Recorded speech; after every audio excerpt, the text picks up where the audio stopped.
No podemos estar más de acuerdo con el presidente Andrés Manuel López Obrador en el diagnóstico que exhibe en su documento La nueva política económica en los tiempos del coronavirus. La pandemia vino a colapsar el ya maltrecho orden económico mundial y sus consecuencias obligarán a la emergencia de un nuevo modelo, y el mandatario mexicano lanza la primera propuesta. El diagnóstico indica que el actual modelo económico, el llamado neoliberal, benefició a los pocos y engendró miseria y violencia en los muchos. Como lo aporta el inquilino de Palacio Nacional, el concepto de desarrollo fue reemplazado hace 40 años por un modelo fincado en el crecimiento, y eso generó distorsiones. Y como dice el documento, se instaló el engrandecimiento de pocos a costa del sufrimiento de muchos. Ni México ni el mundo serán viables mientras persistan la pobreza y la desigualdad y no se busque el bienestar.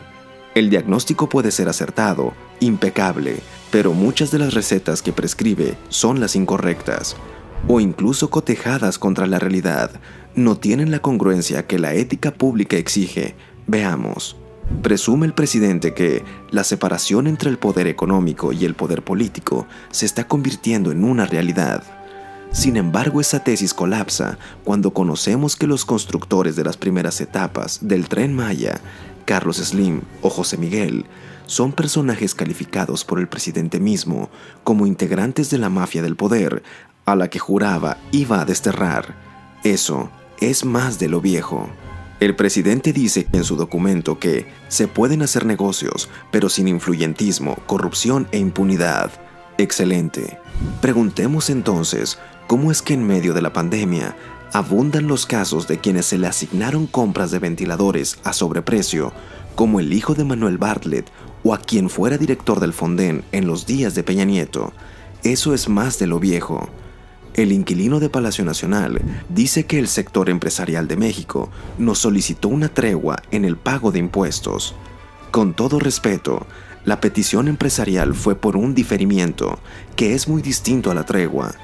Nadie busca dejar de pagar, solo dar facilidades de pago para encarar la crisis y salvar millones de empleos. El inquilino de Palacio Nacional dice que hemos procurado construir con los gobernadores de los estados relaciones de colaboración y diálogo. Si eso es cierto, ¿por qué desde hace 3 meses en que se inició la crisis no ha sostenido una sola reunión cara a cara con esos gobernadores? ¿Por qué ya casi una veintena de ellos exigen revisar el pacto fiscal e incluso amenazan con separatismos? El presidente dice en su documento que el principal beneficio que le estamos dando al otro 30%, los que no son pobres ni miserables, es el construir la paz y la tranquilidad en México.